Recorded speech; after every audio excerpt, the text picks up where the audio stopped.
पुंडलिकवरदा हरी विठ्ठल श्री ज्ञानदेव तुकाराम पंढरीनाथ भगवान की जय।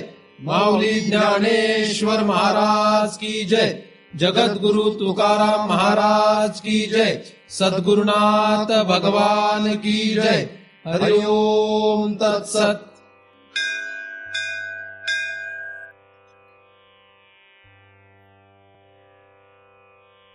ध्यानमूलं गुरुमूर्ति, पूजामूलं गुरुपदम, मंत्रमूलं गुरुर्वाक्यम, मुक्तिमूलं गुरुकृपा।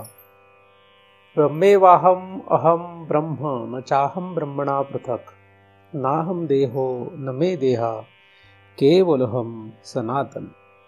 या ठिकाणी आपण सर्वजण नेहमीप्रमाणे दृक दृश्य विवेक या ग्रंथाचा अभ्यास करण्यासाठी एकत्रित जमलेलो आहोत।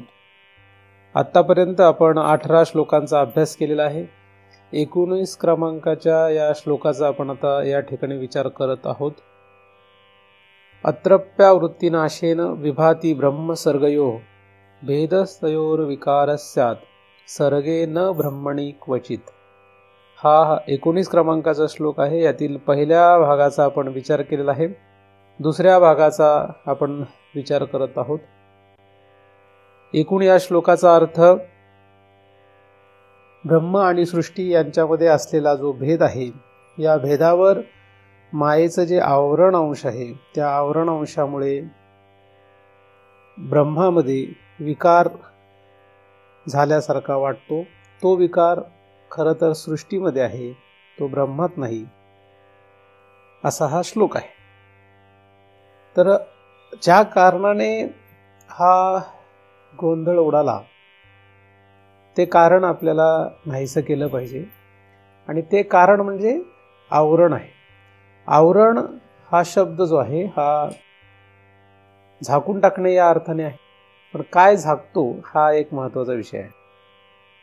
तर झाकलं जातं, काय झाकलं जातं हा महत्त्वाचा विषय आहे। तर दोघांमध्ये असलेला भेद झाकला जातो, ब्रह्म आणि सृष्टी यामध्ये असलेला भेद झाकला जातो।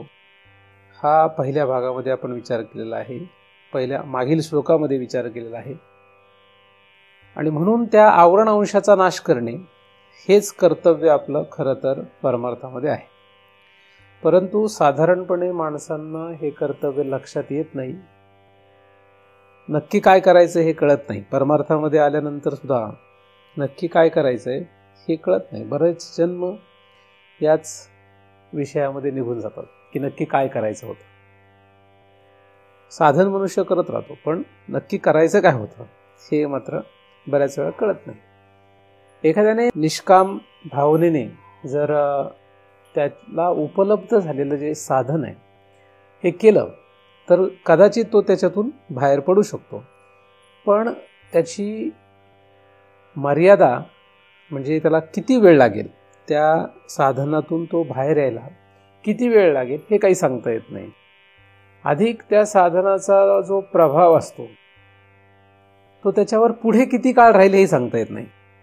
म्हणजे त्याला जर त्या साधनांची सवय पडली आणि कालांतराने तो त्या साधनामधून बाहेर जरी आला तरी सुद्धा तो पुन्हा ते साधन करण्याची शक्यता असते, कारण त्याला ती सवय पडलेली आहे म्हणून।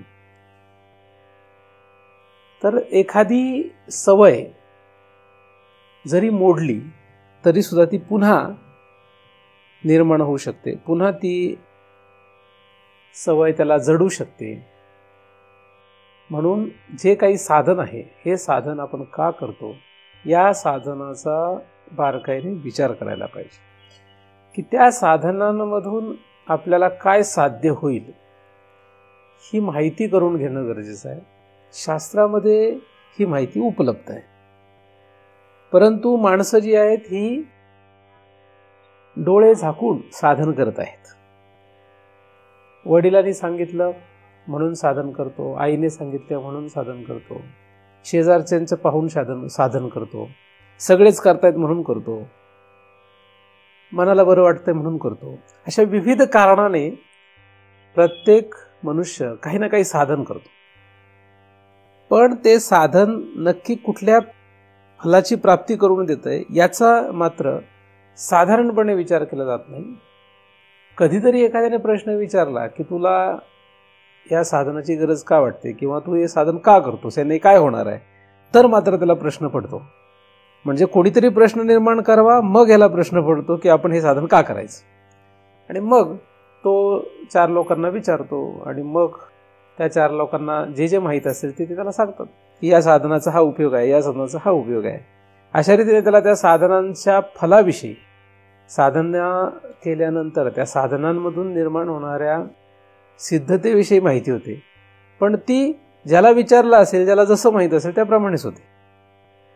त्याच्या हातामध्ये जे पुस्तक मिळेल त्या पुस्तकातून त्याला जे कळेल त्याप्रमाणेच ती माहिती होती.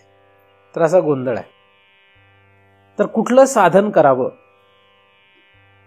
हा एक प्रयोगच आहे. प्रयोग म्हणजे त्याचं उत्तर मिळेलच का हे सांगता येत नाही, अपेक्षित उत्तर मिळेलच का हे सांगता येत नाही, हे लावायचं. तर प्रयोग करत राहणे हाच प्रत्येक माणसाचा उद्योग दिसतो.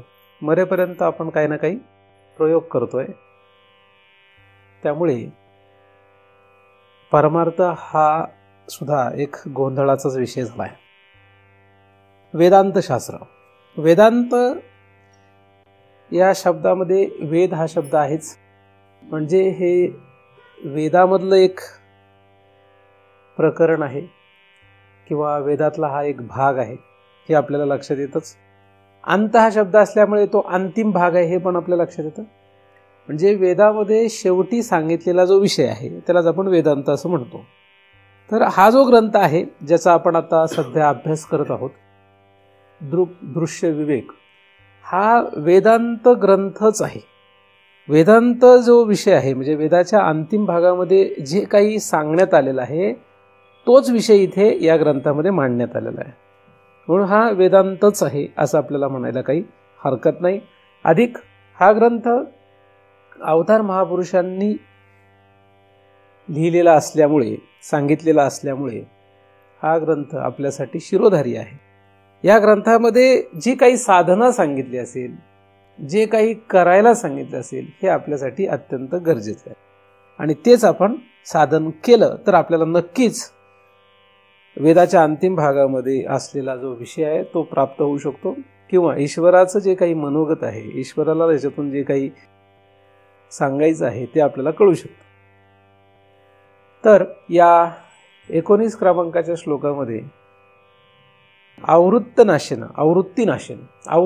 नाश म्हणजे आवरणाच्या नाशाने काहीतरी होणार आहे असं सांगण्यात आलेलं आहे. म्हणजे हे साधन आहे. आता आपल्यासाठी काय, आवरण नाश हेच साधन आहे. तर वेद हाच प्रमुख आपल्यासाठी शासन आहे हे आपण मागील वेळेस विचारात घेतलेला आहे. मागील वेळेस आपण हा कदाचित विचार केलेला आहे की वेद हाच आपल्यासाठी प्रमुख आहे आणि वेदाने सांगितलेलं साधन हेच आपल्यासाठी सर्वोत्कृष्ट आहे. म्हणून वेदामध्ये जर आवरण नाश हा प्रमुख विषय असेल तर आपल्याला आवरण नाश करायलाच पाहिजे. आणि आवरण हा शब्द, आवरण कशावर आहे यानेच कळू शकतो. आवरण सृष्टी आणि ब्रह्म म्हणजे भगवंत आणि जग यांच्या भेदावर आवरण आहे. म्हणजे यांच्यामध्ये भेद आहे पण तो भेद लक्षात येत नाही, यावर आवरण आहे. याचा आपण बऱ्याच दिवसांपासून विचार करतो आहोत. असं आपण मानत वगैरे नाही, आपली कृती तशी आहे, आपल्या वागण्यामध्ये तसं आहे की आपण ते वेगळे आहेत, त्यांच्यामध्ये एकदमच भिन्नता आहे हे आपण मानत नाही आहे, हे आपण लक्षात घेत नाही. आणि म्हणूनच आपण जगामध्ये म्हणजे सृष्टीमध्ये कुठेतरी त्या भगवंताला किंवा त्या देवाला शोधतो आहोत. आणि म्हणून आपल्याला हाताला कधीही देव लागत नाही. आणि जे काही देव म्हणून आपल्या हातात लागतं ते देव नाही आहे. ज्याला तू ब्रह्म समजतोस ते ब्रह्म नव्हे असं शास्त्रामध्ये खूप वर्णन आहे. उपनिषदांमध्ये खूप विविध पद्धतीने हे वर्णन केले आहे. तू ज्याला ब्रह्म समजतोस ते ब्रह्म नव्हे असे उपनिषदांमध्ये मंत्र सापडतील. म्हणजे आपण ज्याला भगवंत समजत चाललो तो भगवंत नाही आहे. आणि आपण तर कशालाही भगवंत समजतो, म्हणजे कशालाही ब्रह्म समजतो आहे. म्हणून त्या आपल्या वागण्यातून, आपल्या आचरणावरून असं सिद्ध झालंय की या भगवंत आणि सृष्टीच्या भेदावर आवरण आहे आणि म्हणून ते नष्ट करणं गरजेचं आहे. म्हणून आवरण नाश हाच आपला विषय आहे. आपला या अभ्यासाचा विषय काय? आवरण नाश.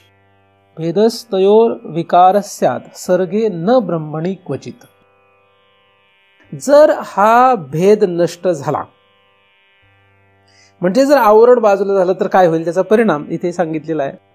जर या दोघांवर असलेलं आवरण म्हणजे यांच्या भेदावर असलेलं आवरण जर नष्ट झालं तर काय होईल, तर आपल्याला सृष्टी आणि ब्रह्म हे दोन्ही स्पष्ट होतील. आणि मग आधी जो विकार वाटत होता तो विकार कुठे आहे, ब्रह्मात आहे का सृष्टीमध्ये आहे हे लक्षात येईल. आणि तो विकार सृष्टीमध्ये आहे, तो विकार अजिबात ब्रह्मात नाही हे आपल्याला माहीत होईल.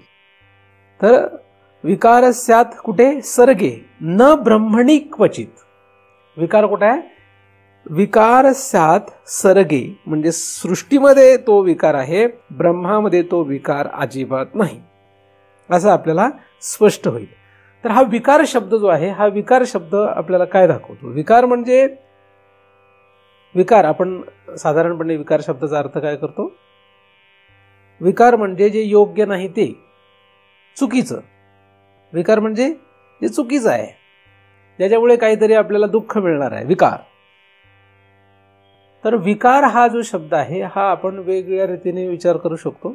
पण विकार या शब्दाचा एक योग्य अर्थ काय करता येईल आपल्याला, की ज्याच्यामुळे, ज्या गुणामुळे आपल्याला पुढे दुःखाला प्राप्त व्हावं लागतं, ज्याच्यामुळे आपल्याला पुढे अनेक अडचणींना तोंड द्यावं लागतं, तो विकार असतो. तर हा जो विकार आहे, हा विकार कुठे आहे? भगवंतात आहे का सृष्टीमध्ये आहे? तर सृष्टीमध्ये तो विकार आहे, भगवंतात अजिबातच नाहीये असं त्या आपल्या आवरणाच्या नाशानंतर म्हणजे त्या दोघांवर असलेल्या आवरणाच्या भेदाच्या वर असलेल्या आवरणाच्या नाशानंतर फल तयार होणार आहे. मग विकार जर सृष्टीत असेल, विकार जर सृष्टीत असेल, आता हे फल मिळालं असं धरलं आपण आणि विकार सृष्टीत धरला, तर परोक्ष रीतीने का होईना, म्हणजे समजा आपल्याला नाही कळलं, आपल्याला त्या आवरणाचा नाश करता आला नाही, पण आपण असं मानलं की आवरणाचा नाश झाला आणि परोक्ष रीतीने म्हणजे एकदम साक्षात त्या एखाद्याला नाही कळालं, पण फक्त माहिती म्हणून जरी कळालं की या आवरणाच्या नाशाने ब्रह्मामध्ये विकार अजिबात नाही, सृष्टीत विकार आहे असं त्याला परोक्ष रूपाने कळालं, तरी सुद्धा काय होईल, तो कधीही परोक्ष रूपाने काय होईना ब्रह्माला कुठलाही विकार लावणार नाही. म्हणजे ब्रह्मात कुठलाही विकार त्याला धरता येणार नाही, भगवंतामध्ये त्याला कुठलाही विकार धरता येणार नाही. आणि जो काही विकार असेल तो सृष्टीमध्ये धरावा लागेल, एवढं तरी त्याला नक्की माहित होईल. आता हे जितकं जसं जसं दृढ होत जाईल, आवरण नाश झालेलं नाही असं जरी धरलं आपण, तरी सुद्धा हे जसं जसं दृढ होत जाईल, म्हणजे भगवंतामध्ये विकार मानायचाच नाही, उलट बघितलं म्हणत. आवरण नाशाने असं व्हायला पाहिजे, खरं तर आवरण नाशाने तसं होतं असं म्हटलंय, पण त्याच्याऐवजी एखाद्याचा आवरण नाश झालेलं नाही पण माहिती झाली की असं असं होतं, आणि मग फलाकडे बघून जरी त्यांनी सुरुवात केली की भगवंतामध्ये अजिबात कुठलाही विकार नाही, म्हणजेच भगवंताला कुठलाही दोष लावायचा नाही. विकार म्हणजे दोष, भगवंताला कुठलाही दोष लावायचा नाही असं त्याने ठरवलं आणि तसं तो वागू लागला, तरी त्याचं बरंचसं काम होईल. जो काही विकार आहे तो सृष्टीत आहे, भगवंतात नाही असं त्याने ठरवून घ्यायचं. म्हणजे त्या देवाला जर विकार आपल्याला लावायचा नसेल तर त्या विकाराची माहिती पाहिजे. मग विकार कशाला कशाला धरता येईल आपल्याला, कशा कशाला म्हणता येईल विकार? तर विकार हा शब्द प्रत्येकाच्या दृष्टीने बदलणार आहे. 3 गुणांचा खेळ आहे, 3 गुणांप्रमाणे विकार प्रत्येकाचा वेगळा आहे. प्रत्येकाला आपला जो विकार असतो तो विकार वाटतच नाही. एकदमच क्षुधा पिपिसा नष्ट केलेला जर योगी असेल तर त्याला जेवण करणे हा सुद्धा विकारच वाटतो. त्याला काय वाटतं? जेवण करणे हा सुद्धा विकारच आहे. जेवण करणाऱ्या माणसांना, सात्विक मनुष्य असेल तर त्याला राजसी अन्न खाणं हा विकार वाटतो, तामसी अन्न खाणं हा तर त्याला विकारच वाटतो. राजसी माणसाला तामसी अन्न खाणं विकार वाटतो, सात्विक अन्न खाणंही विकारच वाटतो. तामसी माणसाला राजसी आणि सात्विक अन्न खाणं विकार वाटेल, आता जसं खाण्याचं आहे तसं सगळ्या क्रियांचं पण तसंच आहे. म्हणजे प्रत्येकासाठी विकार हा वेगवेगळा आहे. प्रत्येकासाठी काय विकार, विकार ह्या शब्दाला आपण प्रत्येक जण वेगळ्या रीतीने पाहतोय.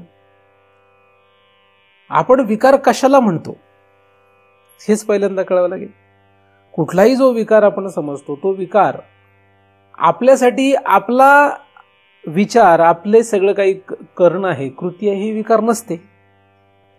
पण कदाचित दुसऱ्याचं जे काही करणं आहे त्याला आपण विकार समजतो. हा विकार आहे म्हणजे हे चुकीचं आहे, हे दोषयुक्त आहे असं आपण समजतो. तर तो विकारी आहे, मी विकारी नाही आहे. तो विकारवान आहे, मी विकारवान नाही असं आपल्याला वाटतं. तर विकार म्हणजे काय हे आपल्याला लक्षात घेतलं पाहिजे. आणि मग तो कोणाच्या डोक्यावर द्यायचा हा महत्वाचा प्रश्न येतो. तर एक तर ब्रह्माला कुठलाही विकार लावता येत नाही फलामध्ये, आणि जो काही विकार आहे तो सर्व सृष्टीच्या माथ्यावर देता येतो. सगळा जो काही विकार आहे ते सृष्टीच्या माथ्यावर देता येतो. म्हणजे सृष्टी जी आहे ही सृष्टी तो विकार सहन करायला तयार आहे. पण भगवंतावर मात्र तो विकार द्यायचा नाही असं आपलं ठरलंय. म्हणून तो विकार काय आपण याचा विचार करूयात. म्हणजे विकाराचा आपल्याला आधी विचार करावा लागेल. तो विकार मग आपल्याला सृष्टीच्या पूर्ण माथ्यावर देता आला पाहिजे. सर्ग, या सर्ग शब्दामध्ये तो विकार बसवता आला पाहिजे. म्हणजे इथे सृष्टीची पहिली गोष्ट मान्यता आहेच, सृष्टीला मान्यता आहेच. म्हणजे इथं या श्लोकामध्ये अजातवाद नाही आहे, या श्लोकामध्ये विवर्तवादाचा विषय आहे. इथे अजातवाद नाही आहे, विवर्तवाद सुद्धा काही स्पष्ट नाही आहे, कारण इथे विकार दिसतोय. तर हा जो विकार आहे, अर्थात जरी या ठिकाणी विवर्तवाद स्पष्ट नसला तरी विवर्तवादाशी संबंधित हा अभ्यास आहे. विकार जो आहे हा विकार आपल्याला विचारात घेतला पाहिजे. आपण विकार कशाला समजत चाललो. अख्खं आयुष्य आपण विकार या शब्दामध्येच आहोत. त्यामुळे भगवंत या शब्दापर्यंत जाणार नाही. मग आपण जसा चष्मा घालू तसं आपल्याला जग दिसणार आहे. लाल रंगाची काच असेल तर लाल रंग दिसतो जगाकडे बघितल्यानंतर. हिरव्या रंगाची काच असेल तर जग हिरवं दिसतं. म्हणजे आपण ज्या प्रकारचे आपले झापडं असतील, ज्या प्रकारचे झापड आलं असेल, ज्या प्रकारचा आपल्या डोळ्यांच्या समोर काच असेल त्याप्रमाणे आपल्याला समोरचं सगळं जग दिसेल. ज्या गुणाचे आपण असू त्या गुणाचं जग दिसेल. आपलं जसं मन असेल तसं जग दिसेल, जशी बुद्धी असेल तसं जग दिसेल. आपण एखादं वैतागलेलं असू तर सगळं जग आपल्याला कसं वाटतं, वैतागलेलंच वाटतं. आपण शांत असलं की जग सुद्धा शांत वाटतं. आपल्याला जग काय वाटणार हे जास्तीत जास्त आपल्यावर अवलंबून असतं. म्हणजे आपल्या आतले विकारच आपल्याला जगतामध्ये दिसायला लागतं. पूर्णतः तसंच असतं असं नाही, जगाचे स्वतःचे पण एक विकार आहेतच. म्हणजे आपण किती शांत असलो आणि जर बाहेर गोंधळ सुरू झाला तरी आपल्याला गोंधळ वाटेलच, मग शांतता वाटणार नाही. म्हणजे त्या जगाचे सुद्धा काही विकार आहेतच. पण जास्तीत जास्त वेळा काय होतं की आपले जे विकार असतात ते आपण जगावर थोपवतो, जगाकडे आपण त्या दृष्टीने पाहतो. आणि काही वेळेस असं पण होतं की आपण जरी शांत असू किंवा आपल्यामध्ये जरी एक विशिष्ट प्रकारचा विकार असला तरी सुद्धा जगाकडे त्याचे विकार जे असतात ते प्रबळ असतात, ते प्रभावी असतात. त्यामुळे त्याचा सुद्धा आपल्यावर परिणाम होऊ शकतो. तर हे विकार जे आहेत, हा विकार शब्द जो आहे तो आपल्याला शोधायचा आहे. हा विकार जगातात कुठे आणि कसा आहे याचा अभ्यास करायचा आहे. आणि भगवंतामध्ये तो आहे का नाही याचाही विचार आपल्याला करायचा. म्हणजे थोडंसं उलट रीतीने आपण याचा विचार करतोय. आहे प्रकार उलटा, पण थोडासा आपण इकडूनही त्याचा अभ्यास करतो आहोत. जे काही विकार आपण आपल्यामध्ये असतात ते जगाकडे आपण थोपवत असतो. आणि हीच सवय जी आहे, ती जी सवय आहे ती सवय आपण भगवंताकडे सुद्धा करतो. म्हणजे आपण ज्या विकाराचे असतो तेच विकार आपण भगवंतावर पण आरोपतो. आपण कोणावर आरोप करतो त्याचा भगवंतावर पण आरोप करतो, म्हणजे ब्रह्मावर पण आरोप करतो. म्हणजे आपल्याला जे आवडतं तेच आपण भगवंताच्या माथी मारतो. ज्या प्रकारचं जेवण आपल्याला करायचं तोच नैवेद्य आपण जेवायला दाखवतो. आपल्याला जी हौस आहे, म्हणजे एखाद्याला गोडधोड पुरणपोळीची हौस असेल तर तो नैवेद्य कुठला दाखवतो देवाला. आणि एखाद्याला जर दुसराच कुठला नैवेद्य दाखवायचा असेल तर तो दुसराही नैवेद्य दाखवतो. त्याला खायचं असतं. देव काही खात नाही, येत नाही, कोणी काय खात नाही. देवाच्या नावाने तो देतो त्याला देवाला. म्हणजे खरंच पोचतो नाही पोचतो हा भाग एक निराळा अभ्यास आहे, त्याचा आपण विचार नाही करणार. पण आपल्याला जे काही हवं असतं ते आपण दुसऱ्यावर थोपवतो आणि तेच सवय आपली भगवंताकडे पण आहे. म्हणजे आपल्याला जे वाटतं त्याप्रमाणे भगवंताला आपल्याला पाहा वाटतं. म्हणून जैसा भाव तैसा हरी. हरीला कसं करून टाकतो आपण? आपल्या भावाप्रमाणे. आणि मग तो पण भारीच आहे, भक्ताप्रमाणे तो पण वागतो, नाही का? त्याचं पण कसं आहे, भक्तासारखं वागतो. म्हणून भक्तही खुश आणि सृष्टी चालू. त्यामुळे सृष्टी बंद होत नाही. असं त्याची काही कारणं आहेत. पण आपली सवय काय आहे की आपले जे विकार आहेत ते आपण दुसऱ्यावर लादत असतो. आपल्या आतमध्ये म्हणजे शरीरावरचे जे विकार आहे यापेक्षा आपल्या आतमधले विकार काही गोष्ट आहे. दोन गोष्टी आहेत. एक म्हणजे स्थूल शरीर, दुसरं म्हणजे सूक्ष्म शरीर. स्थूल शरीराला काही विकार आहेत, याला काही विकार आहेत. तर याला विकार जे आहेत, याचे जे विकार आहेत हे विकार आणि सूक्ष्म शरीराचे विकार यात फरक आहे. स्थूल शरीराचे विकार जे आहेत हे नाश पावणे हा एक त्याचा विकारच आहे. वृद्धी पावणे हा सुद्धा एक विकारच आहे. म्हणजे वाढणे हा सुद्धा काय विकारच आहे. वाईट दिसणे हा एक विकारच आहे. पण चांगलं दिसणे हा सुद्धा विकारच आहे. पण वाईट दिसणे हा विकार वाटतो कारण त्याच्यामुळे दुःख तयार होतं. चांगले दिसणे हा विकार वाटत नाही कारण त्याच्यामुळे सुख तयार होतं. पण दोन्ही विकारच आहेत. स्थूल शरीरामध्ये रोग नसणं हा विकार वाटत नाही, पण रोग असणं हा विकार वाटतो. स्थूल शरीर रोगाने ग्रस्त झालं की विकारवान वाटतं आणि रोग नसेल तर विकारवान नाही असं वाटतं. सूक्ष्म शरीरातही तसंच आहे. सूक्ष्म शरीरामध्ये सुद्धा सुख आणि दुःख द्वंद्व कायम आहे. त्यातलं कोण वर येईल सांगता येत नाही. ज्याने सुख मिळतं ते विकारवान वाटत नाही, ज्याने दुःख येईल ते विकारवान वाटतं. म्हणजे जर उदाहरणार्थ आपल्याला क्रोध आला तर त्याने दुःख तयार होतं, म्हणून तो विकार आहे असं वाटतं. आपल्यालाही वाटतं, आपल्याला त्यावेळेस वाटेल सांगता येत नाही, नंतर वाटू शकतं. पण त्या क्रोधामुळे दुसऱ्यांना हा विकारी पुरुष आहे असं वाटतं. पण त्याच्याऐवजी क्रोधच्या ऐवजी दया जर हा शब्द घेतला तर दया केली तर दुसऱ्याला त्याच्यामुळे सुख मिळतं, यालाही त्याच्यामुळे सुख मिळतं त्यावेळेस सुद्धा, कालांतराने सुद्धा. तर दया करणं किंवा क्रोध करणं हे दोन्ही सुद्धा विकार आहेत.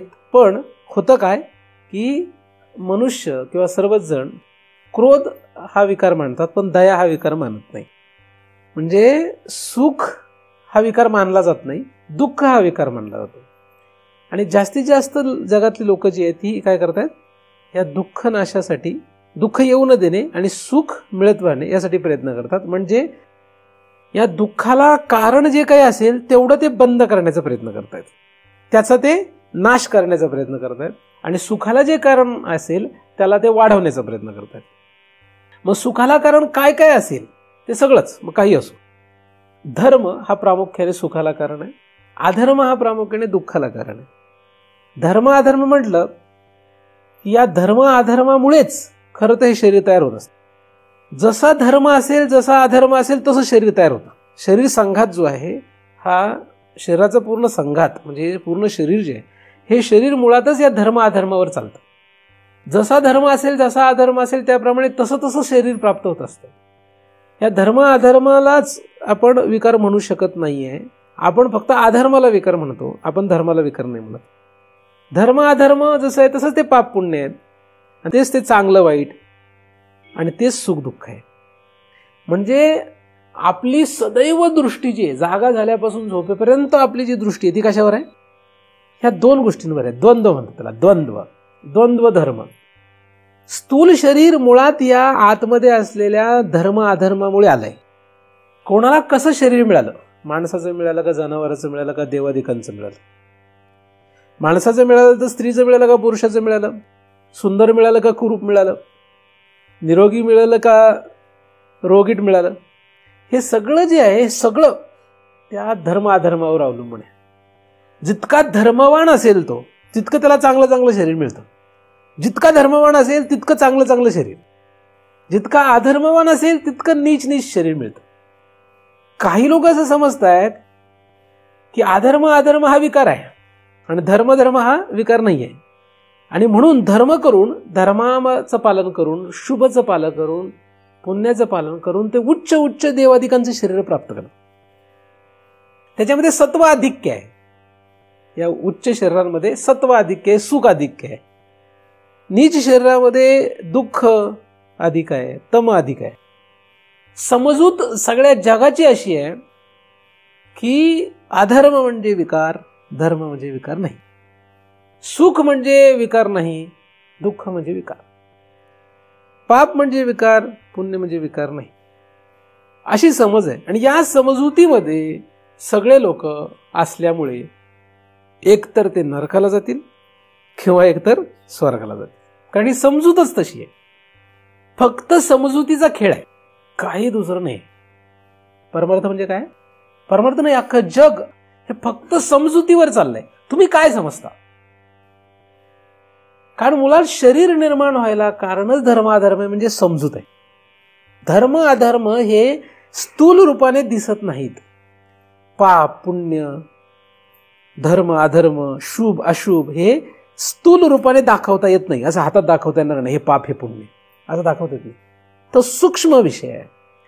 ती फक्त आपल्या अंतःकरणातली एक भावना आहे, आपल्या अंतःकरणामध्ये असलेली ती समजूत आहे. आणि ती कशी आहे आणि काय आहे, अनंत जन्मांपासून ती कशी आहे आपली, अशा प्रकारची आहे. कशा प्रकारची आहे? विकार, विकाराशी ती घेरलेली आहे, विकाराशी संबंधित आहे. काय आहे आपली समजूत? काय आहे ह्या विकाराची? आपली समजूत आहे की जे अधोगतीला नेतं तो विकार आहे, सद्गतीला नेतं तो विकार नाहीच आहे. सद्गती या शब्दाचा अर्थ लोक या मृत्यू लोकापासून जे वर लोक आहे त्या लोकाला जाणे असं समजतात. आणि बऱ्याचशा लोकांना असं काहीतरी वाटायला लागलंय की कुठल्या तरी उच्च लोकाला गेलं म्हणजे पुनरावृत्ती टळते. आणि असे काही त्यांचे जे काही सांगणारे मार्गदर्शक आहेत हे सुद्धा तसं सांगतात की या लोकाला गेलं की पुनरावृत्ती नाही आहे, त्या लोकाला गेली की पुनरावृत्ती नाही आहे. आणि म्हणून ते लोक तसा प्रयत्न करतात. तर स्वर्ग आणि नरक या दोनपैकी विकार काय हे कळायला बरेचसे दिवस जातात. हे कळायला बरेचसे दिवस जातात. म्हणजे साधारण माणसाला विचारलं तुला कुठं जायचंय, एखाद्या माणसाला विचारलं, भाविक माणूस आहे त्याला विचारलं तुला कुठं जायचंय, मेल्यानंतर तुला कुठं जायची इच्छा आहे, तो काय म्हणेल? प्रत्येक घरामध्ये जाऊन फोटो बघा फक्त, त्याच्या पुढे काय लिहिलेलं असतं. एक तर स्वर्गवासी, एक तर वैकुंठवासी, एक तर कैलासवासी असं लिहिलं असतं, बाकी काही लिहिलं नसतं. आणि चुकून कुठंतरी माझ्यासारख्या महाराजांचं जरा प्रवचन ऐकले की मग ब्रह्मीभूत लिहितात. लिहिलं म्हणजे ब्रह्मीभूत होत नाही कोणी, किंवा लिहिलं म्हणजे स्वर्गवासी होत नाही, लिहिलं म्हणजे कैलासवासी होत नाही. त्याच्या नावापुढे काय लिहिलंय याच्यानुसार तो कुठे जात नसतो. त्याचं जे काही साठा आहे त्या साठ्याचं जे काही गोळाबेरीज होणार आहे, त्याचं जे काही अधिक वजा होणार आहे त्याच्यातून त्याची गती होत असते. म्हणजे तो स्वर्गाला जाईल, कुठल्या स्वर्गाला जाईल का नरकाला जाईल. म्हणजे अत्यंत पापी असेल आणि त्याचं सगळं जर पापाचं पारडं वाढलेलं असेल तर तो स्वर्गाला जाऊ शकत नाही. घरी त्याचं श्रीमंत वातावरण असलं म्हणून त्याचा फोटो चांगला मोठा फ्रेम करून जरी स्वर्गवासी लिहिलं तरी काही स्वर्गाला जात नाही. आणि किती मोठ्या महाराजांचं कीर्तन किंवा प्रवचन त्याच्या कार्यक्रमाला ठेवलं म्हणून काय तो स्वर्गवासी होऊ शकत नाही, होऊ शकत नाही तो स्वर्गवासी. असं तिथे बोलणाऱ्या महाराजांनी सांगितलं त्या महाराजाला इतकं मारतील, पण असं महाराज सांगतो त्याच्या शेवटी महाराजाला पोट भरायचंय त्यामुळे तसं चालत नाही.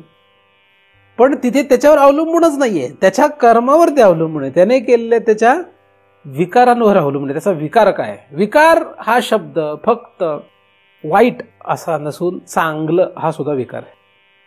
हे पचायला अनंत जन्म जातात. म्हणजे तुम्ही पुण्य करत असाल म्हणजे स्वतःला शहाणं समजायची काही गरज नाही. बरं, एखादा फार पुण्यवान आणि फार चांगला आहे मग ते लोक असे एकदम शहाणे समजतात स्वतःला. त्यांना काय वाटायला लागतं, महाराजांकडे जरी ते आले तर म्हणतात महाराज आम्ही अजिबात पाप नाही करत बरं का, एकदम पुण्यवान आहे, आमचं सगळं नीटनेटकं, आम्ही कधी कोणाला वाईट बोलत नाही, हे करत नाही ते करत नाही, धर्म करतो, नंतर तीर्थयात्रा करतो, दान करतो, असं करतो तसं करतो. आणि असे फुकतात ते. काय होतात? फुकतात ते. आणि चुकून जर एखादा त्याच्यापेक्षा कमी काहीतरी पाप करणं थोडा बाळा गेलेला कामातून गेलेला माणूस येतो म्हणजे त्याच्या, कारण त्यांना विकार म्हणजे काय कळतोय, हा विकार कळतो त्यांना. त्यामुळे विरुद्ध धर्मांचा तिरस्कार करणे हा गुणच त्याच्यामध्ये तयार होतो. हा ह्याचा तिरस्कार करतो, त्याचा तिरस्कार करतो. स्वधर्मात आचरण करणाऱ्यांचा राग आणि परधर्मात आचरण करणाऱ्यांचा द्वेष हे द्वंद्व तयार होतं. का होतं तयार? कारण विकार कशाला समजतो त्याच्यावर सगळा खेळ आहे. विकार जो आहे हा विकार फक्त हा नाही. कुठला? धर्म वाईट हा फक्त विकार नाही. अधर्म आणि वाईट हा फक्त विकार नाही. मग कुठला विकार आहे? चांगलं, दया, प्रेम, करुणा, धर्म, पुण्य हे सुद्धा विकारच आहे. स्वर्ग हे विकार आहे. सगळे हे सगळं विकार आहे. पण हे पचायला वेळ लागेल का? जिथपर्यंत पचतच नाही तिथपर्यंत करणार काय? जेव्हा हे लक्षात येईल हे दोन्ही विकार आहे, तेव्हा हे दोन्ही सुद्धा त्या भगवंताच्या ठिकाणी देता येत नाही. म्हणजे भगवंत हा कसा आहे? चांगला आहे का वाईट आहे? भगवंत चांगला आहे का वाईट आहे असा प्रश्न तुम्ही जगापुढे मांडला भाविक लोकांसमोर, तर सगळे लोक काय म्हणणार? चांगला आहे की नाही?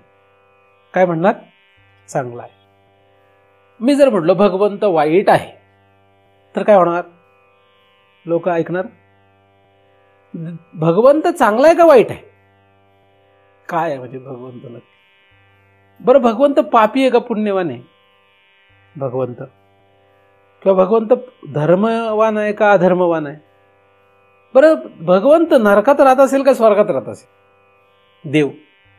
देव हा स्वर्गात राहत असावा का नरकात राहत असावा? या सगळ्या प्रश्नांचं उत्तर काय आहे? सगळं चांगलं चांगलं जे आपण समजतो ते आहे. वाईट वाईट तिकडे अजिबात देवाचा काही संबंधच नाही का? तिकडे देवाचा काही संबंध नाहीये. अशी भावना इतकी दृढ आहे आपली, त्याला काहीच करू शकत नाही. कोण ती भावना बदलू शकत नाही. फार कठीण झालंय. म्हणून 11वा अध्याय वाचत जा मी असं सांगत असतो बऱ्याच लोकांना. विश्वरूप दर्शनाचा अभ्यास करा त्यासाठी सांगत असतो. त्यात कळेल की आपल्याला काय आहे देव म्हणजे असा आहे का असा हे कळेल. हे दोन्ही सुद्धा सहन करता आलं पाहिजे. चांगलं वाईट हे सहन करता आलं पाहिजे. तुमच्या आयुष्यामध्ये तुम्हाला फक्त चांगलं मिळत आलंय काय? नाही. फक्त वाईट मिळत आलंय काय? नाही. तुम्हाला काय आवड आहे? वाईट अजिबात. म्हणूनच अस्थिर आहात. अस्थिर काय? आपण जगातला कुठलाही व्यक्ती अस्थिर काय? कारण त्याची अपेक्षा जी आहे ती आहे एकच स्वीकारण्याची. का दुसऱ्याला तो स्वीकारण्याची तयारीत नाही, कारण तो दुसऱ्याला विकार समजतोय. परिस्थिती अशी आहे की आपल्याला दोन्ही येणारच आहे. आपल्या आयुष्यामध्ये सुख आणि दुःख दोन्ही येणारच. हे नक्की ठरलेलं आहे. तुम्ही परमार्थ करा अथवा करू नका. लोक परमार्थाकडे आले की लगेच त्यांना असं काय वाटतं जादूच होणार आहे काहीतरी, आणि आता आपल्याला फक्त सुख आणि दुःख संपलं. भारतामधल्या मोठ्यातल्या मोठ्या महाराजांकडे जरी गेले तरी तुम्हाला तसं भेटणार नाहीये काही. तो स्वतः महाराज सुद्धा या दोन्ही धर्मांमध्ये कायमच आहे. म्हणून तुम्ही जर असं काही विचार करून परमार्थ करत असाल की आपल्याला आता सुख मिळणार आहे आणि दुःख संपणार आहे, तर ते चुकीचं आहे. ते काय? ते चुकीचं काहीतरी समजताय तुम्ही. मग तुम्ही म्हणाल की शास्त्रात लिहिलंय की सुखाची प्राप्ती, दुःखाची निवृत्ती, निरतिशय सुखाची प्राप्ती. तिथपर्यंत जायचंय आपल्याला, ते आहे टार्गेट. पण आधी तुम्ही ज्या सुख दुःखामध्ये गुरफटलेले आहात त्याचा आधी निकाल लावावा लागेल ना. तो विकारातला सुख दुःखाचा प्रकार आहे. निरतिशय सुख, परमानंद हा जो भाग आहे तो निराळा आहे. तो भगवंताचा अंश आहे. तिथे जायचं असेल तर पहिलं या सुख दुःखाचा गोंधळ संपवला पाहिजे. याचा निर्णय आधी लागला पाहिजे. ते नक्कीच आपल्याला प्राप्त करायचे. निरतिशय सुखाची प्राप्ती आणि आत्यंतिक दुःखाची निवृत्ती हा आपला विषय आहेच.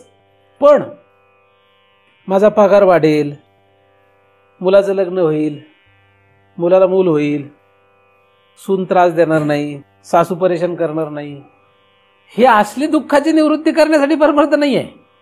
बँक बॅलन्स वाढेल किंवा जे काही असं अजून भरपूर काहीतरी आपण अपेक्षा करत असतो, त्या असल्या प्रकारासाठी मुळात नाही आहे हे विषय. या ठिकाणी हे दोन्ही गोष्टी येणारच आहेत. म्हणजे तुमच्या आतमध्ये सुख आणि दुःखाचं जे काही गोंधळ उडत असतो तो होणारच आहे. तो काय? तुमच्या आतमध्ये अंतःकरणामध्ये सुख आणि दुःख यापैकी दोन्ही येणारच आहेत. येणारच आहेत. कोण येणार आहेत? दोन्ही येणार आहेत. कधी येणार आहे काही सांगता येत नाही. कोण कधी येईल सांगताच येत नाही. पण कधी सुख येईल कधी दुःख येईल, कधी सुख येईल कधी दुःख येईल, किती काळ येईल ते सांगता येत नाही. कधी कधी सुख भरपूर काळ राहील, कधी कधी दुःख भरपूर काळ राहील, कधी कधी थोड्या थोड्या वेळासाठी राहतील. नाही पण तरी सुद्धा आम्हाला सुखच पाहिजे. मग तुमच्यासाठी भरपूर साधनं आहेत वेगवेगळी, ती साधनं करा. भरपूर साधनं आहेत मग त्यासाठी, नाही तसं नाही. म्हणजे त्या सुखाचा भाग वाढवणे यासाठी बरीच साधनं आहे. त्या दुःखाचा अंश कमी कमी करणे यासाठी भरपूर साधनं आहेत. म्हणजे शरीराच्या पातळीवर आहेत, सूक्ष्म पातळीवर आहेत, भरपूर साधनं सांगण्यात आली शास्त्रामध्ये. ती केली की मग तुम्हाला ह्या अंतःकरणामध्ये निर्माण होणाऱ्या या दोन विकारांना सुद्धा हाताळता येतं. अंतःकरणाचे हे काय आहेत? विकार आहेत. सुख आणि दुःख हे अंतःकरणाचे विकार आहेत. ते कशातून आलेत? ते पाप पुण्य या विकारातून आलेत. ते पाप पुण्य धर्म अधर्म या विकारातून आलेत. धर्म अधर्म हा काय प्रकार आहे? धर्म अधर्म ही फक्त समजूत आहे आपली. काय? धर्म अधर्म ही समजूत आहे. अधर्म म्हणजे काय? हिंदू मनुष्य म्हणतो की मुस्लिम हा अधर्म आहे. मुस्लिमाचं वागणं हे काय? अधर्म आहे. आणि मुस्लिम मनुष्य म्हणतो हिंदूचं वागणं हे अधर्म आहे. म्हणजे उदाहरण म्हणून सांगतो. आणि काही काही त्याच्यापेक्षा शाटे थोडेसे होतात आणि ते म्हणतात नाही दोन्ही धर्मच आहेत, कोणीच अधर्म नाही. मग जे धर्मवान असतात पक्के कट्टर ते म्हणतात मग तुमच्या धर्मात गाई कशी काय खातात? मग तू दुसरा त्याला म्हणतो मग तुमच्या धर्मात डुक्कर कसं काय खातात? झाला का नाही गोंधळ? माझा निकालच लागत नाही काहीच. आणि ह्याला जे पवित्र आहे ते त्यासाठी अपवित्र आहे, आणि ह्याच्यासाठी जे अपवित्र आहे त्यासाठी पवित्र आहे. एकदम विरुद्ध आहे. हिंदू ज्याला नरकाचं द्वार समजतो तो त्याला पूजनीय तो खातो, नाही खात नाही, पूजनीय. आणि याला जे पूजनीय तो त्याला खातो. याचं पूजनीय तो खातो, त्याचं पूजनीय हा खातो. गोंधळ आहे का नाही मोठा? मग धर्म काय ना धर्म काय निर्णय लागत नाही. असो, धर्म अधर्म ही फक्त एक समजूत आहे. त्या धर्म अधर्मातून पाप पुण्य तयार होतं. हिंदू मनुष्य जर असेल त्याची समजूत आहे हिंदुत्वाची. त्याची समजूत काय? त्याची हिंदुत्वाची समजूत आहे. म्हणून त्याने जर गाय मारली तर त्याला पाप लागणारच आहे. बघा गंमत कशी आहे. सृष्टीचा एक भाग आहे तो. हिंदू मनुष्य आहे त्याची समजूत काय आहे? त्याची समजूत आहे गाय मारणे हे काय? पाप आहे. मग गाय त्याने मारली की त्याला पाप लागणारच आहे. आता मुस्लिम मनुष्य आहे, मुस्लिम मनुष्याला गाय मारणं हे पाप आहे का? मग मुस्लिम मनुष्याने गाय मारले त्याला पाप लागत नाही. म्हणून आपले बरेचसे लोक पूर्वज काय होते, जरी हे मांस वगैरे हे करायचं असेल तर ती मुस्लिमाकडून कापून घ्यायचं. माहिती आहे का तुम्हाला? खाटकाकून कापून घ्यायचं, मुस्लिमाने कापायचं, आपण कापायचं नाही. म्हणजे तेवढं पाप काय होतं? मुस्लिमाने गाय मारली तर त्याला पाप लागत नाही, कारण त्याच्या धर्मात म्हणजे त्याच्या समजुतीत ते नाहीच आहे. पण आपल्याला राग येतो, अरे असं कसं काय आलं. पण हे पचनी पडणं फार अवघड आहे. म्हणजे मी जे सांगतोय हे याच्यावर मोठा वाद होण्याची शक्यता आहे. म्हणजे जर आता मला कोणी व्हॅल्यू देत नाही एवढी, पण समजा मी जर राष्ट्रीय पातळीवर हे विधान केलं आणि मला थोडंसं जर कुठंतरी जरा काही किंमत असेल तर इतका गोंधळ मिळेल जगभर की कोण महाराज आहे म्हणतो, त्याला पकडा जेलमध्ये टाका म्हणून. अनेक लोक त्याच्यावर निदर्शनं करतील, कोलाहल होईल फार मोठा आहे ना. धर्म म्हणजे काय? धर्म हा त्या त्या व्यक्तींनी त्यांच्या समजुतीने जो मांडला आणि त्याचे जे अनुयायी तयार झाले तो धर्म. आणि प्रत्येकाचा धर्म निराळा आहे. व्यक्ती असो नाही तर पदार्थ असो, त्या प्रत्येकाचे धर्म आहेत. जसा हिंदूला एक त्याचा धर्म आहे तसा मुस्लिमला सुद्धा त्याचा एक धर्म आहे. जसा बुद्धीला त्याचा धर्म आहे तसा मनाला त्याचा धर्म आहे. जसा डोळ्याला त्याचा धर्म आहे तसा कानालाही त्याचा धर्म आहे. याचा धर्म हा डोळा पाळू शकत नाही, डोळ्याचा धर्म कान पाळू शकत नाही. डोळ्याचा धर्म कानाने पाळू नये, कानाचा धर्म डोळ्याने पाळू नये. कानासाठी जो धर्म आहे तो डोळ्यासाठी अधर्म आहे, आणि डोळ्यासाठी जो धर्म आहे तो कानासाठी अधर्म आहे.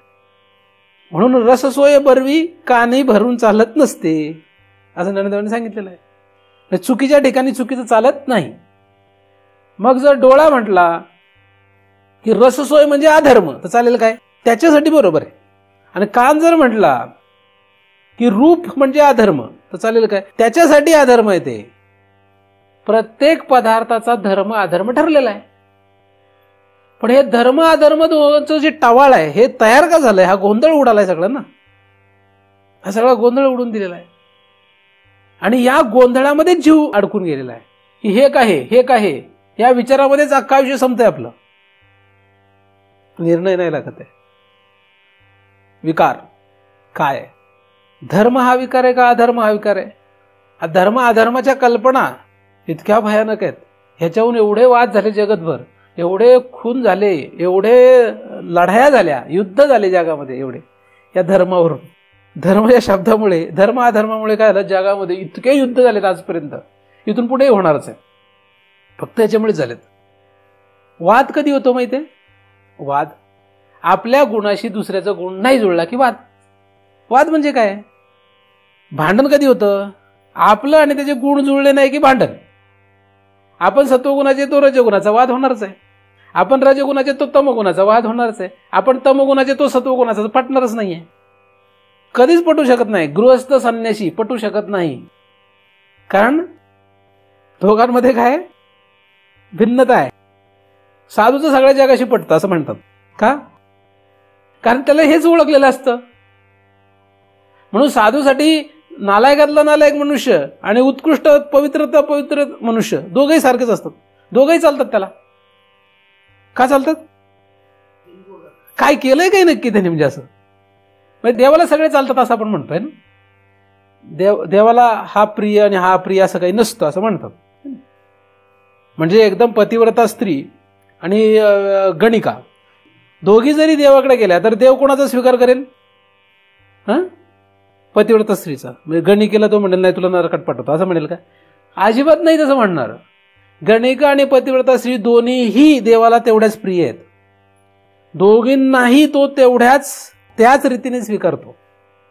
दोन्ही जर सरेंडर झाल्या म्हणजे शरणागत झाल्या तर दोघींना त्याच भावाने तो स्वीकारेल शरणागती नंतर, म्हणजे देवाकडे गेले असे धरू आपण. आणि असं शास्त्र आहे, असं उदाहरण आहेत शास्त्रामध्ये, आहे की नाही? तर धर्म अधर्म हा काय दोन्ही विकार आहे.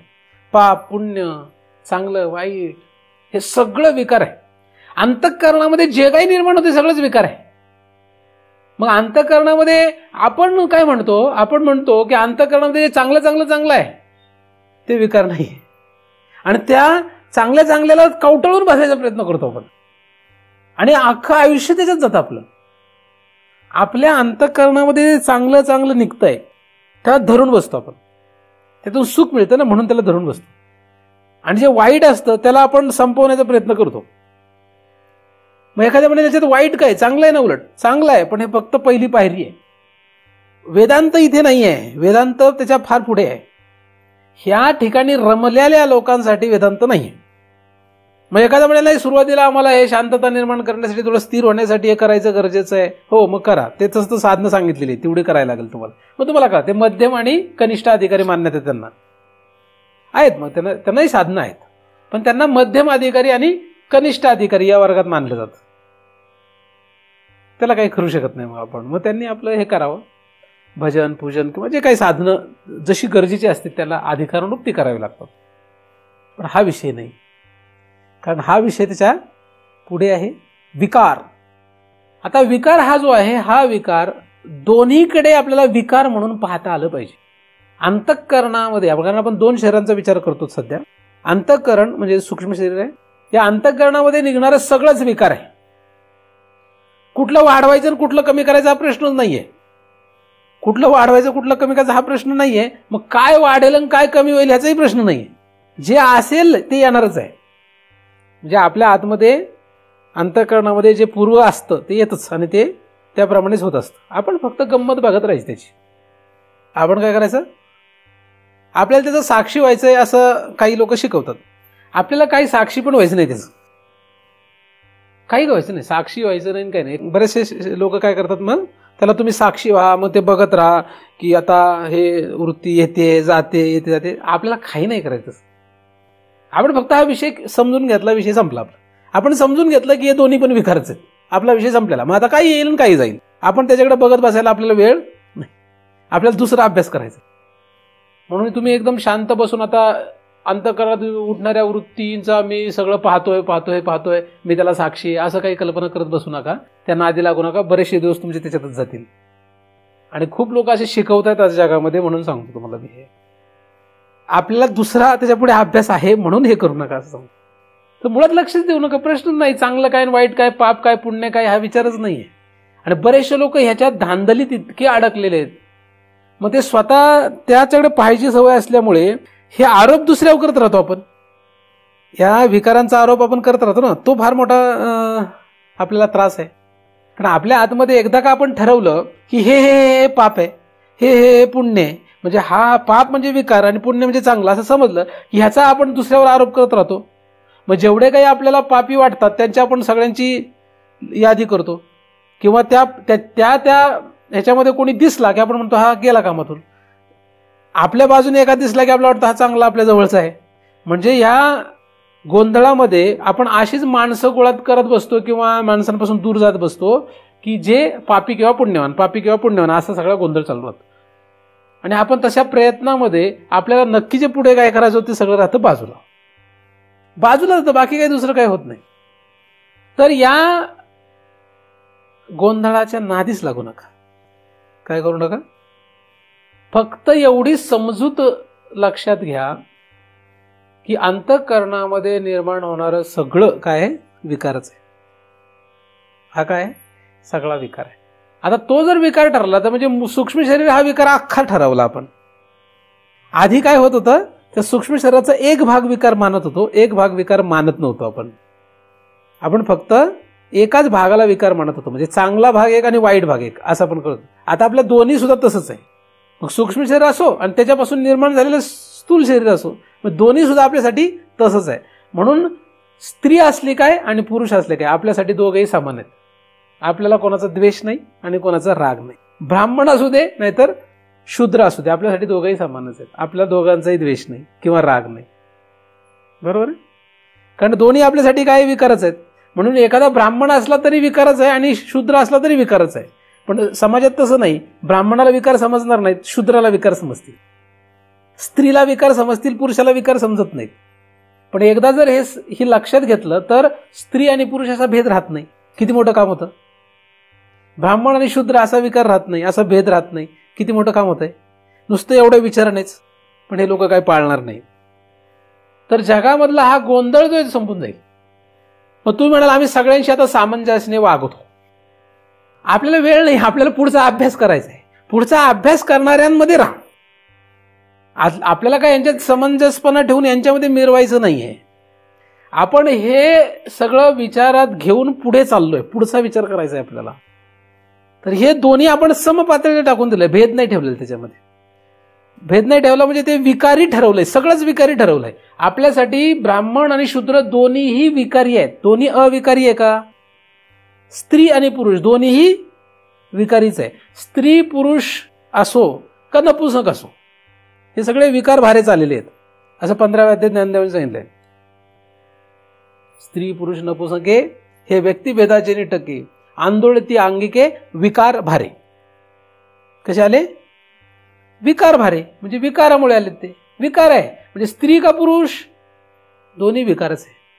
ब्राह्मण का क्षत्रिय विकार. पापी का पुण्यवान दोन्ही विकार आहेत. म्हणजे पापी माणसाला तुम्ही जसं विकार म्हणण्याचं सामर्थ्य दाखवताय तसं पुण्यवानाला पण विकारी आहे म्हणायचं सामर्थ्य तुमच्यात आलं पाहिजे. म्हणजे एखादा मोठा महाराज दिसला आणि एकदम पुण्यवान दिसला तर तुम्हाला त्याला म्हणता आलं पाहिजे तू विकारवान आहेस म्हणून. म्हणता येईल. नाही म्हणता येईल. म्हणता येईल का म्हणजे म्हणू नका, पण म्हणा असं नाही म्हणत. तुम्ही तर काय पापीला जरी विकारवान म्हटलं तर तोही मारेल तुम्हाला, नाही का. एखादा एकदम गुंड आहे म्हणजे तो विकारी आहे, म्हणजे तो तामसी आहे. त्याला जर म्हटलं तू विकारी आहेस म्हणजे विकारवान आहेस, नालायक आहेस तू, तर तो आपल्याला म्हणेल हा चल छान बरं का, मी बरोबर तसंच आहे असं म्हणेल काय. मग तो आपल्याला मारेलच. म्हणजे तुम्ही याला पण विकारी म्हटलं काय, याला विकारी म्हटलं, दोन्ही ठिकाणी मारच खावं लागतंय. मग फक्त ओळखायचं आणि गप्प बसायचं एवढं करायला लागतं. आपल्याला काही करायचं नाही, आपल्याला कोणाला काही बोलायचं नाही, ओळखायचं आणि गप्प बसायचंय. काय करायचंय. मनातल्या मनात म्हणायचं तू कितीही ह्या साईडला दिसू दे, कितीही या साईडला दिसू देत, म्हणजे किती पुण्यवान दिसू देत, कितीही पापी दिसू देत, दोघंही विकारवान आहेत. आणि जे जगाला म्हणायचं ते आपल्यालाही म्हणायचं आहे का दुसऱ्यालाच म्हणायचं असं नाही. याला पण स्थूल शरीर म्हणजे हे शरीर स्थूल शरीर जे आहे कितीही पापी दिसलं किंवा कितीही पुण्यवान दिसलं तरी दोन्ही विकारीचे. आतमध्ये सूक्ष्म शरीर कितीही पापी दिसलं कितीही पुण्यवान दिसलं तरी विकारीचे. पण जगात तसं नाही. जगात काही लोक ह्याला पुण्यवान करायचा प्रयत्न करतात, निर्मळ निर्मळ निर्मळ करायचा प्रयत्न करतात, ह्याला नाही करत दोन्ही शरीरांना. तर दोन शरीरांमध्ये हा गोंधळ आहे. बरेचसे लोक ह्याला निर्मळ निर्मळ म्हणजे पवित्र पवित्र करण्याचा प्रयत्न करतात. काय होणारे परिणाम सांगितलं. उच्च उच्च लोक, बाकी काही होणार नाही. त्यामुळे पाप हा शब्द म्हणजे भयानक भीती निर्माण झाली. काय झालंय? पाप, भीती आहे पापाची. म्हणजे मी पाप करायला सांगितलं का तुम्हाला? काही लोक त्याचा विपरीत अर्थ करतील, पण भीती आहे त्याची. इतकी भीती आहे की हा गोंधळच संपुष्टात येत नाहीये. आणि हे सगळं जे विकार आहेत, हे सगळे विकार मुळातच कोणाचे आहेत हे शोधायचा विचारच नाही. वेळ कुठे आपल्याला ते विचार करायचा? आपल्या अडचण काय आहे? आपण पाप नाश आणि पुण्य उत्पत्तीच्या नादाला लागलोय नकळत कळतपणे. त्यामुळे हे कसे आले, कोणाचे, काय, देवाचा त्याचा काही संबंध आहे का नाही हा विषयच नाही. देव राहिला बाजू. तैशी शुभ अशुभ कर्मे निफसती या प्रकृती धर्मे. म्हणजे ती प्रकृती धर्मांची आहेत, प्रकृतीशी संबंधित आहे, म्हणजे सृष्टीशी संबंधित आहे. देवाचा त्याचा काही संबंध नाही. हे ज्ञानदेवाने सांगून ठेवलेलं आहे, म्हणजे शास्त्रामध्ये लिहिलेलं आहे. पण हा काय म्हणतो? हा ते मानत नाही ना.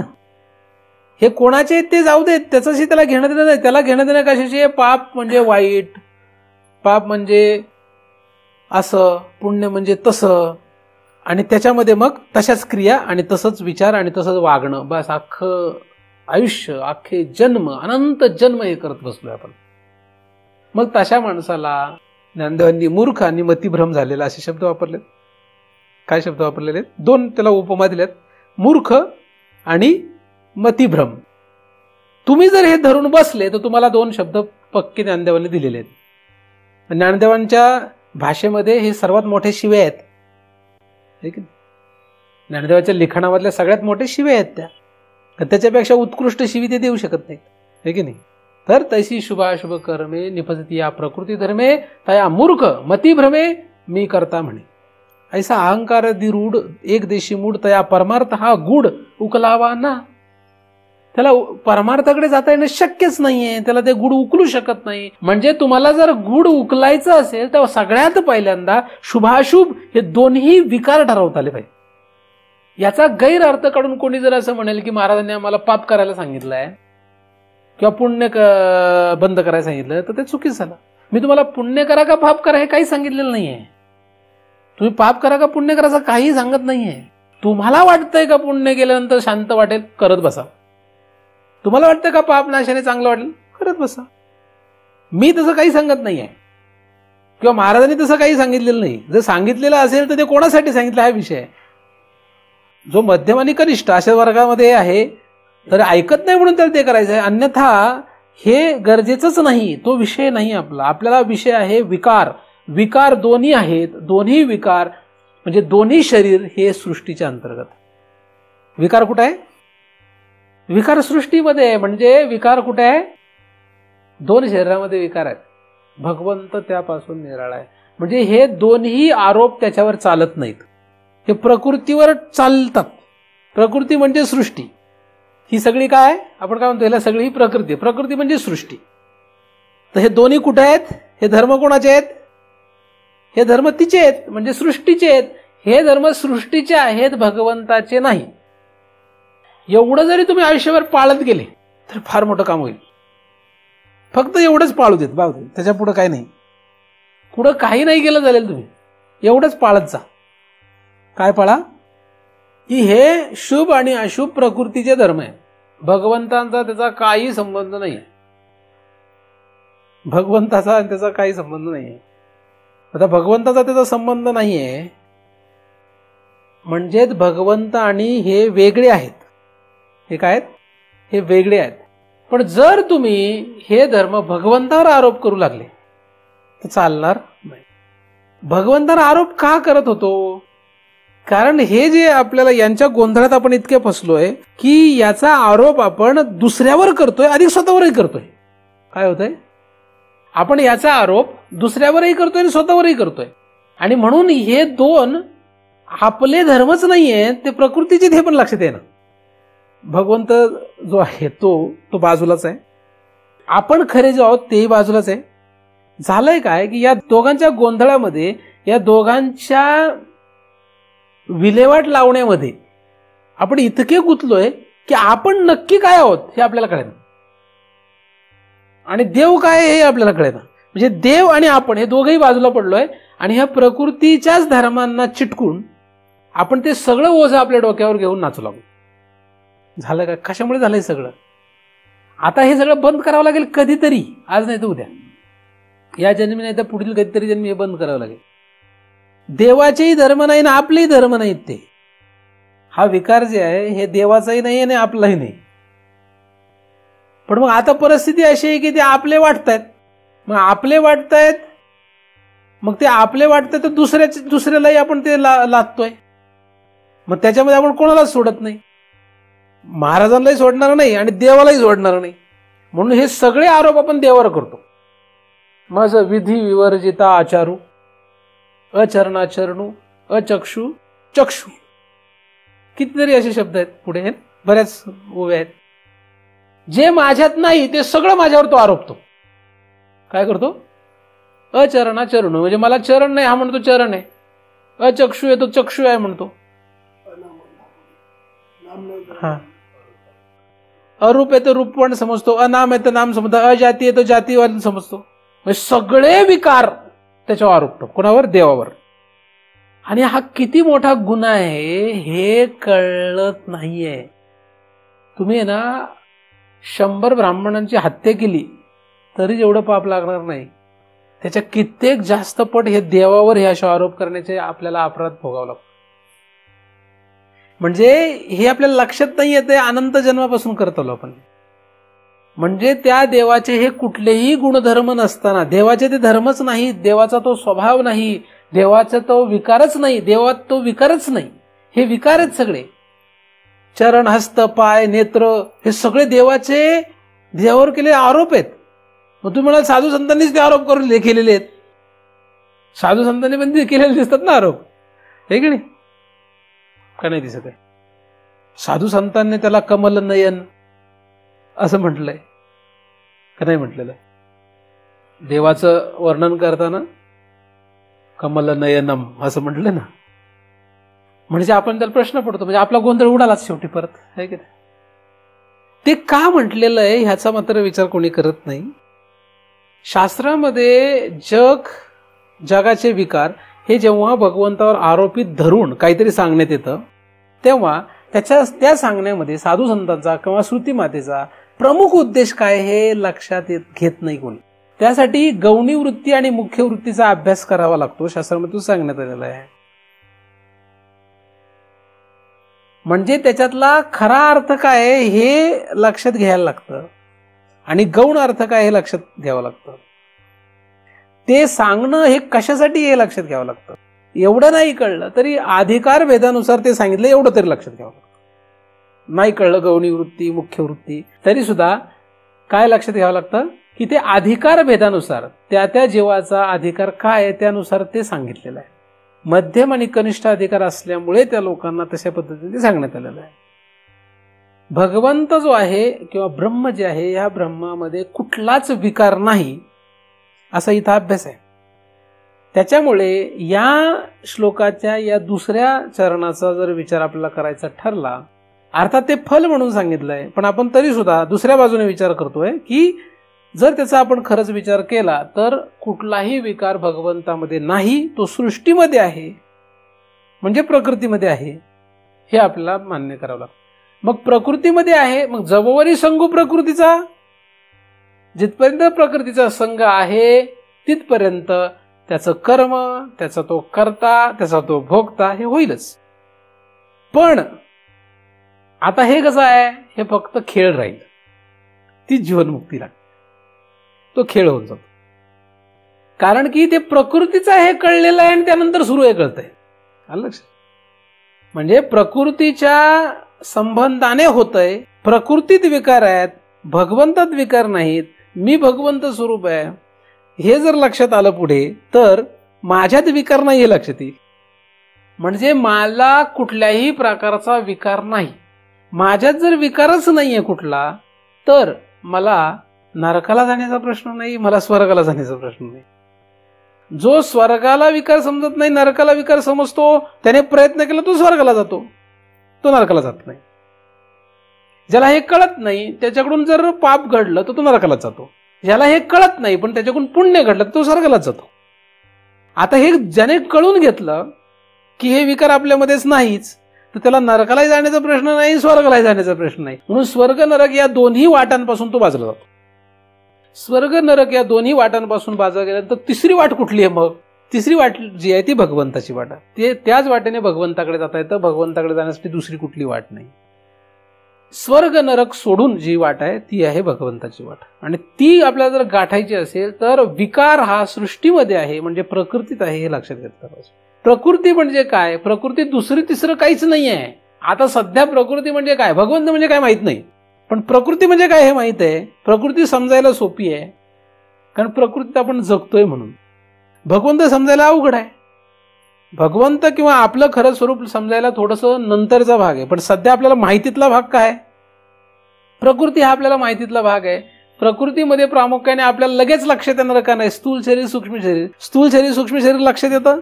मग स्थूल शरीर कुठलंही शरीर असो, सगळेच विकारी आहेत हे लक्षात. एक नियम लक्षात आला पहिला, स्थूल शरीर कुठलंही असो सगळेच विकारी आहेत. म्हणून ब्राह्मण असो नाही तर शूद्र असो आपल्याला सारखेच आहेत. सारखेच म्हणजे चांगले आहेत का, वाईट आहे का? चांगले वाईट असं नाही, दोन्ही विकारीच आहेत. स्त्री आणि पुरुष काय आहेत? दोन्ही आपल्याला विकारीच आहेत. म्हणजे स्थूल सगळ्या प्रपंचाचा आपण निकाल लावला, स्वर्ग असो काय नरक असो, आपल्याला दोन्ही विकारीच आहे. म्हणजे नरक आपण विकारी मानतो का स्वर्ग विकारी मानतो? आपण दोन्ही विकारीच मानतो. म्हणून आपल्याला दोघांचंही कौतुक नाही. म्हणून 14 भुवनांचं आपल्याला कौतुक नाही. म्हणून 14 भुवनांचा विषय आपलं वैराग्य आहे. काय? म्हणून आपल्याला 14 भुवनांचं वैराग्य आहे. म्हणून इहलोक ते परलोक सगळ्याविषयी वैराग्य आहे आपल्याला.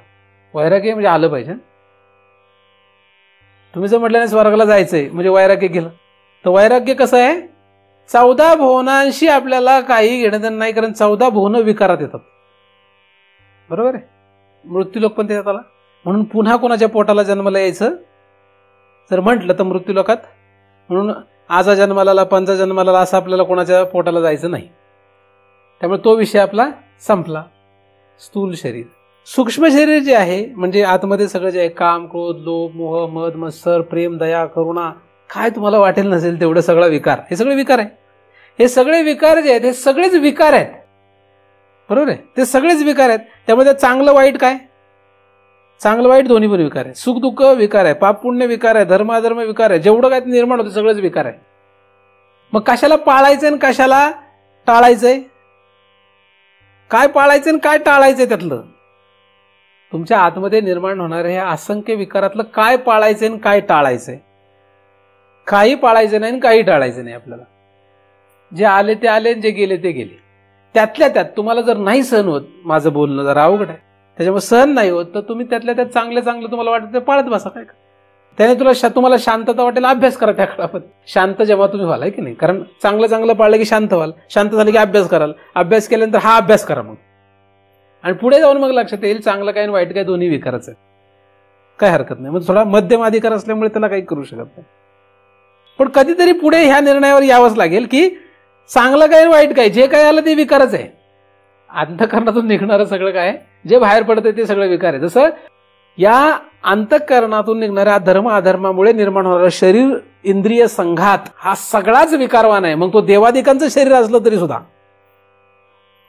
धर्म अधर्मामुळे निर्माण होणारे शरीर इंद्रिय संघात जो आहे हा देवादिकांचा जरी असला तरी विकारवान आहे, तरी विकारीच आहे. हे लक्षात आलं ना एकदा की मग आपलं काम झालं बरंच. म्हणून हे दोन्ही सुद्धा विकारवान आहेत. त्यांचं सगळंच विकारवान आहे. सगळंच विकारवान आहे म्हटलं काय राहिलं? सगळंच विकारवान ठरवलंय, सगळंच विकारवान आहे.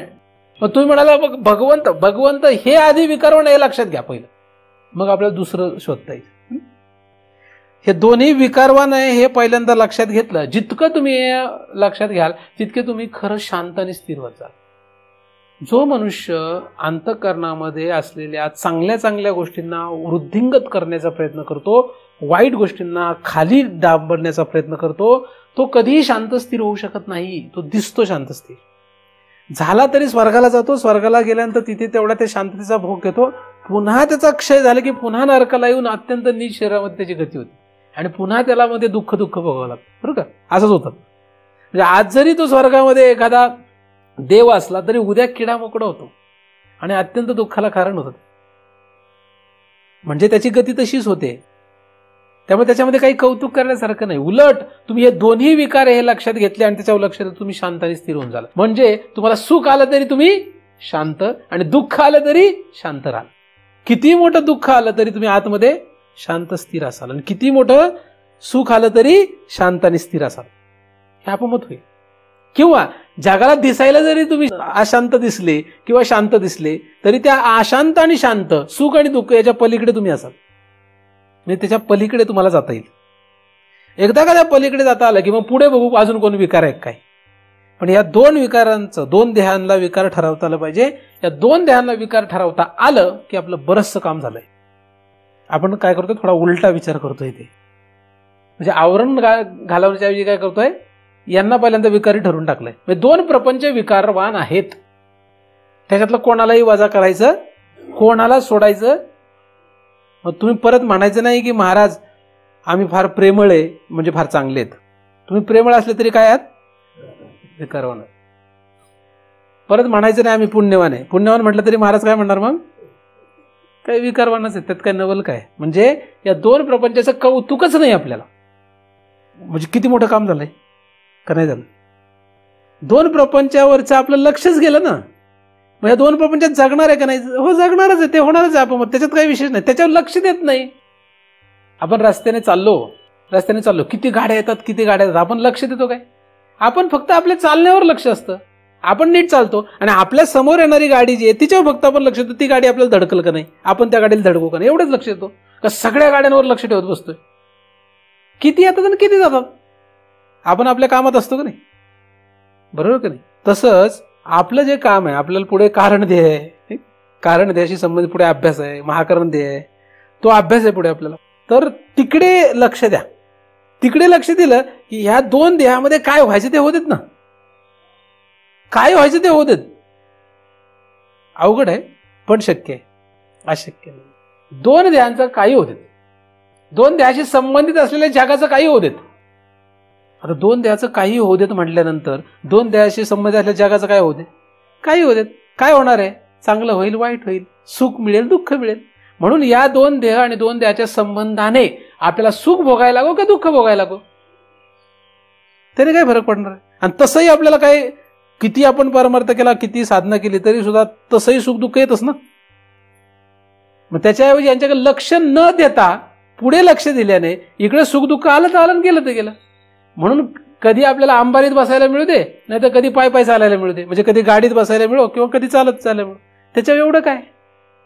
म्हणजे आज आपण श्रीमंत असलो काय, उद्या गरीब असलो काय. आज आपण सुखी असलो काय, उद्या दुःखी असलो काय. सगळ्यांनी आपल्याला आज चांगलं म्हटलं काय, उद्या वाईट म्हटलं काय. हे शिकवत स्वतःला गेलं, पण त्याच्याकडे लक्षच देणे नाहीये. कारण दोन्ही विकारच आहे. जगाने आपल्याला चांगलं म्हणावं आणि जगाने आपल्याला वाईट म्हणावं, ह्याच्यातला विकार कुठला आहे, दोन्ही विकार आहे. म्हणून महाराजांनी हा प्रयत्न करू नये की जगाने आपल्याला चांगलं म्हणावं. तुम्ही सुद्धा हा प्रयत्न करू नका. पण तुम्हाला असं वाटत असणार, मलाही तसंच वाटतं की सगळ्यांनी मला चांगलं म्हटलं पाहिजे, पण असं होऊ शकत. म्हणून चांगलं होणं का वाईट होणं हा आपला विषय नाही आहे. चांगल्या वाईटाच्या पलीकडे, पाप पुण्याच्या पलीकडे, शुभ अशुभाच्या पलीकडे आपण जाणार आहोत. त्याचा विचार आपण करतो. शास्त्र तेच सांगतं, लागो निधी पाप पुण्य अंगा, दोन्हीही अंगाला न लावणे हा वारकरी संप्रदाय आहे. आणि ते कसा करायचं हे मात्र बऱ्याचशा वारकऱ्यांना माहित नाही. म्हणून ते पुण्याच्या पाठीमागे लागल्यात, काही लोक पापनाशाच्या पाठीमागे लागलेत. कारण वारकरी संप्रदायामध्ये ते सुद्धा सांगितलंय. गोंधळ आहे ना तो, पण ते साधना आहे, पायऱ्या आहेत त्या. पण तुकोबाने हे सांगितलेलं आहे की अधिकारानुसार हे साधना असल्यामुळे तुम्ही जर पापनाशाचे अधिकारी असाल तर तुम्हाला पापनाशाचा प्रयत्न करावाच लागेल, त्याला मी काही करू शकत नाही. तुम्ही जर पुण्य उत्पत्तीचे अधिकारी असाल तर तुम्हाला ते करावं लागेल, त्याला मी काही करू शकत नाही. पण जर तुम्ही पाप पुण्यातीत किंवा पाप पुण्याच्या पलीकडे जाण्याचे अधिकारी असाल तर तुम्हाला तुकोबाचे त्याच्या पुढचे अभंग सापडतील आणि त्याचे अर्थ तुम्हाला कळतील. अपमत एक गंमत आहे खरी, आहे की नाही. सृष्टीची एक गंमत आहे किंवा तुकोबाचे भगवंताची ही एक गंमत आहे की आपल्याला आपला जशी समजूत असते तसं सगळं जग भेटतं. तुमच्या समजुतीप्रमाणे तुम्हाला जगात लोक भेटत जाणार आहे. विरुद्ध धर्माचे, विरुद्ध याचे सुद्धा भेटत जातात. पण आपल्या समजुतीचे आपण पुढे पुढे पुढे जात असतो. आपली समजूत जशी बदलेल, तुम्ही फक्त एक काम करा, मी जे सांगतो याची समजूत पूर्ण उलटी करून टाका, तुम्ही काही दिवसातच माझ्यापासून दूर जाल किंवा मी तुमच्यापासून दूर जाईल. एकदम सोपं गणित आहे. तुम्हाला तुमचा आणि माझा संबंध तोडायचा आहे का? एक क्षणाचं काम असतं. तुमची आणि माझी समजूत, दोघांच्या समजुतीमध्ये बदल होऊ देत. फक्त आपोआप आपलं काय ताटातूट ठरलेली आहे. त्याला निमित्त काही असू देत, कारण काही होऊ देत. समजूत बदलली, विषय संपला. तुमचं नवरा बायकोतून तुमचं का जमणार आहे? तुमची समजूत असेल तर जमणार आहे. जग अख्खं समजुतीवर चालतं, बाकी काहीच चालत नाही. अख्ख्या जगाची धारणा जी आहे ही समजूत आहे. फक्त अख्खं जग जे चाललंय फक्त समजुतीवर चाललंय. समजूत जशी तसं जग आहे. तुम्ही स्वतःला मुस्लिम समजले की तुमची समजुतीप्रमाणे तुमचं सगळे धर्म चालेल पुढे, म्हणजे तुम्ही मुस्लिमाप्रमाणे जगणार. तुम्ही स्वतःला स्त्री समजले म्हणून स्त्रीसारखे जगताय. बरं, आता जरा शाळा शिकली ना पोरी, शाळा शिकल्या, विज्ञान शिकले भरपूर, मग ते स्वतःला मुलगी समजत नाही, ते स्वतःला डॅशिंग समजतात. मग ते मुली बरोबर राहतात. काय पूर्वी स्त्रिया कशा होत्या? ते स्वतःला स्त्री समजायच्या. खूप स्त्रीत्वाचा भाव ना दृढ होता त्यांच्याकडे, आणि म्हणून त्या स्त्रीसारख्याच राहत होत्या. म्हणजे त्यांना जे काही धर्म त्यांना वाटत होतं त्याप्रमाणे. आता शाळा शिकल्यामुळे त्यांना लक्षात आलं की असं काही नसतंय, आम्ही पण पुरुषासारखेच आहोत, आमच्यात काही कमी आहे. बरोबर, मग काय झालं? आताचं वातावरण बदललं का नाही? नुसती समजूत बदलली, काहीच झालेलं नाही. चुकीचं बरोबर नाही काय त्यामध्ये. त्यामुळे तुम्ही असं समजू नका की आताच्या मुली विचित्र आहेत. ती समजूत बदलली त्यांनी फक्त. तुम्ही तुमची समजूत बदलली की तुम्हालाही तसं करता येणार आहे. म्हाताऱ्या लोक सुद्धा जीन्स पॅन्ट घालू शकतात, म्हणजे स्त्रिया सुद्धा काय घालू शकतात, घालतात. ज्या म्हाताऱ्या स्त्रीने समजूत बदलली ती म्हातारी स्त्री सुद्धा जीन्स पॅन्ट घालू शकते. फक्त तिने समजूत बदलली, बाकी काही नाही केलेलं.